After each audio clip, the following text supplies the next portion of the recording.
فلسفہ حسین تقوی کا نام ہے، فلسفہ حسین قربانیوں کا نام ہے، اور فلسفہ حسین سجدوں کا نام ہے۔ وہاں کربلا کی وادیوں اور گھڑیوں میں امام حسین نے بہت دعائیں مانگی۔ ایک شخص اپنی والدہ کے قبر پہ جاتا تھا اور قرآن پڑھتا تھا، تو خواب میں والدہ آئی، کہنے لگی بیٹا قرآن کا نور تجھے گھیر لیتا ہے، بیٹا میں تجھے دیکھ نہیں سکتا، ایک عمل دیتا ہوں اور اس سے بہت فائدہ ہوگا۔ سورۃ اخلاص کا پڑھا ہوا ہدیہ اللہ کی رحمت سے نوروں میں، برکتوں میں اور اللہ کی رحمتوں میں پہنچتا ہے 100%، اور جو مراد مانگے اللہ عطا کرتا ہے۔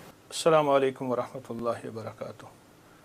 الحمد للہ والصلاۃ لأہلہا، اما بعد، اللہم صلی علی محمد عبدک ورسولک وصلی علی المؤمنین والمؤمنات والمسلمین والمسلمات، اللہم صلی علی محمد کما تحب وترضی لہ، اللہم صلی علی محمد وآل محمد۔ ہے آج بھی زمانے میں چرچا حسین کا، ہے آج بھی زمانے میں چرچا حسین کا، چلتا ہے ساری دنیا میں سکہ حسین کا۔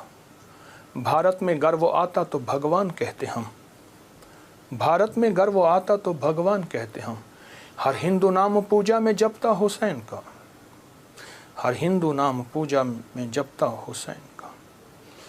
راون کی طرح مٹ گیا دنیا سے تو یزید، لیکن دلوں پہ آج بھی ہے قبضہ حسین کا۔ سر اپنا جو پٹکتی ہے پیاسوں کی یاد میں، لیتی ہے نام گنگا و جمنا حسین کا۔ جے سنگھ پناہ مانگے گی مجھ سے چتا کی آگ، جے سنگھ پناہ مانگے گی مجھ سے چتا کی آگ، مر ہندو ہوں میں ہندو ہوں مگر ہوں شیدا حسین کا۔ ہے آج بھی زمانے میں چرچا حسین کا۔ ایک ہندو کا اظہار عقیدت ہے اس کے مذہب کے مطابق، اس کے ایمان اور اس کے عقیدے کے مطابق۔ محرم کی گھڑیاں تاریخ ہے ایک پیچھے، محرم کے مہینے کے تقدس کی، احترام کی، حرمت کی ایک پورا نظام ہے، اور محرم کے ساتھ امام حسین کی نسبتیں، حضرت حسین بن علی بن ابی طالب، ان کی نسبتیں بہت عجیب ہیں۔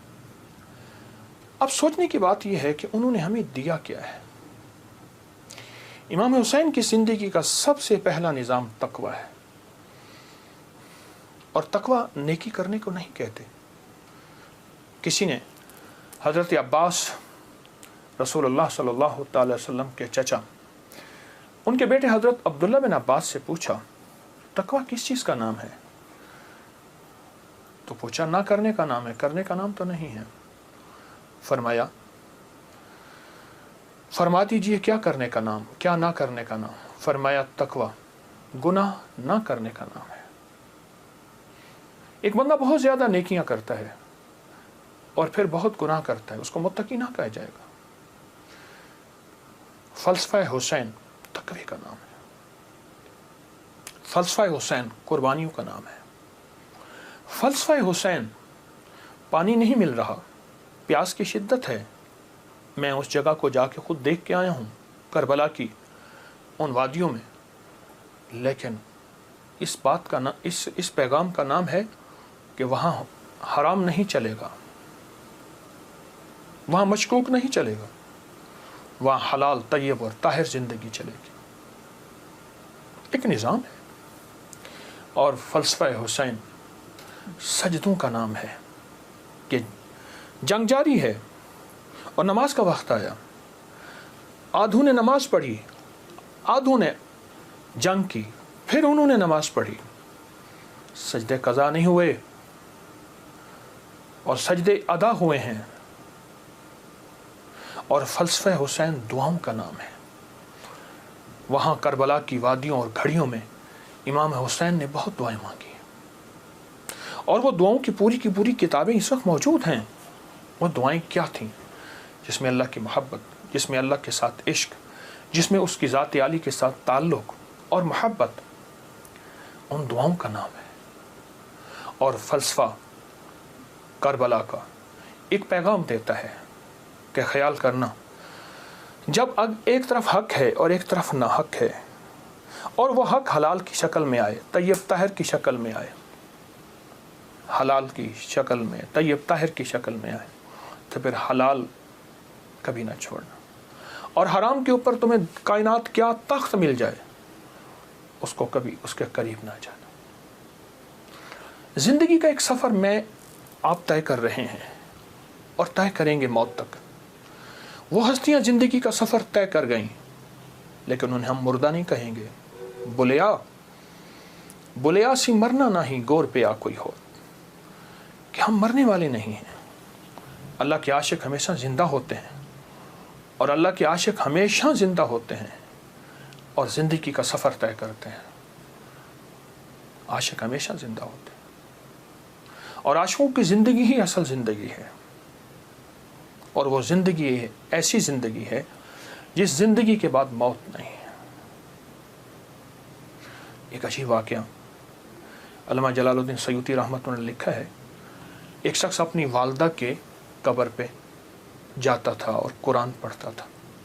تو خواب میں والدہ آئیں، کہنے لگی بیٹا تو آ کے نہ کچھ دیر بیٹھ جایا کر، پھر قرآن پڑھا کر، اس سے پہلے قرآن نہ پڑھا کر۔ کیوں؟ جب تو آتا ہے قرآن کا نور تجھے گھیر لیتا ہے، بیٹا میں تجھے دیکھ نہیں سکتی، تیرے قرآن پڑھنے سے میری قبر نوری، نورانی، روحانی، اس میں روشنی، اس میں برکت، لیکن میں تجھے دیکھنا بھی چاہتی ہوں، ماں ہوں۔ ماں کی مامتا بیٹے کو دیکھ کے بھی کلیجہ ٹھنڈا کرتی ہے۔ یہ زندہ ہوتے ہیں، ان کو موت نہیں آتی، انتقال ہوتا ہے۔ انتقال کہتے ہیں منتقل ہوتے ہیں ایک عالم سے دوسرے عالم۔ یہ عالم شہود ہے، عالم ارواح سے آئے ہیں ہم، اور عالم برزخ کا سفر ہمارا جاری ہے، آنے والا ہے، جس کا نام موت ہے، فنا ہے۔ ان ہستیوں نے ہمیں ایک پیغام دیا، ان ہستیوں نے ہمیں ایک زندگی کا سبق دیا کہ کبھی بھی زندگی میں اگر یہ نظام آ جائے تو پھر حلال اور حرام کی پہچان کرنی ہے، پھر حق اور ناحق کی پہچان کرنی ہے، اور حلال اور حرام میں اگر کنبا جا رہا اور معصوم بچے جا رہے، اور پھر یہ نہیں دیکھنا کہ کون جا رہا، پھر دیکھنا یہ ہے کہ اللہ کی راہیں سچی راہیں کون ہیں اور کہاں ہیں اور کیسے ہیں۔ امام حسین کی زندگی میں اور ان کا جتنا بھی قافلہ تھا، ان کی زندگی میں کچھ وظائف بھی ملتے ہیں جو میں لوگوں کو بہت بتاتا ہوں، اور اس سے بہت فائدہ ہوتا ہے اور اس سے بہت نفع ہوتا ہے۔ ایک عمل دیتا ہوں، بہت زندگی میں کام آئے گا، ان مبارک گھڑیوں کے حوالے سے ایک عمل دیتا ہوں اور اس سے بہت فائدہ ہوگا۔ وہ عمل یہ ہے کہ آپ 2 تسبیح سورۃ فاتحہ کی پڑھیں، اول آخر 3 دفعہ درود شریف، اور سورۃ فاتحہ کی 2 تسبیح پڑھ کے اور اس کا ہدیہ حضور کے گھرانے کو ہدیہ کریں، اور اگر چاہیں تو 2 تسبیح سورۃ اخلاص کی پڑھ لیں، 2 تسبیح سورۃ اخلاص کی، اور اس کا ثواب حضور کے گھرانے کو ہدیہ کریں۔ اور یہ سورۃ اخلاص کا پڑھا ہوا ہدیہ اللہ کی رحمت سے نوروں میں، برکتوں میں اور اللہ کی رحمتوں میں پہنچتا ہے 100%۔ اور حضور کے گھرانے کو ہدیہ کریں، اور حضور کے گھرانے میں حضور کی بیویاں، بیٹیاں، داماد، نواسے، نواسیاں، یہ حضور کا گھرانہ ہے، اور اس حضور کے گھرانے میں یہ حسینی قافلہ بھی حضور کا گھرانہ ہے۔ ان کو ہدیہ کریں حضور کے گھرانے کو، اور جو مراد مانگے اللہ عطا کرتا ہے۔ اور یہ مسلسل عمل کرتے رہیں۔ آپ دن کے کسی وقت صبح شام 2 تسبیح سورۃ اخلاص پڑھ لیں، ہر دفعہ بسم اللہ الرحمن الرحیم 7 پڑھیں، اور اول آخر درود پاک پڑھیں، اور پھر یہ تسبیح آپ ان کی خدمت میں ہدیہ کر دیں۔ آپ کا کوئی مسئلہ ہے، آپ کی کوئی مشکل ہے، آپ کی کوئی پریشانی اور ناممکن ہے، اس مسئلے، مشکل اور پریشانی میں یقیناً آپ کے لیے خیر کی، برکتوں کی اور رحمتوں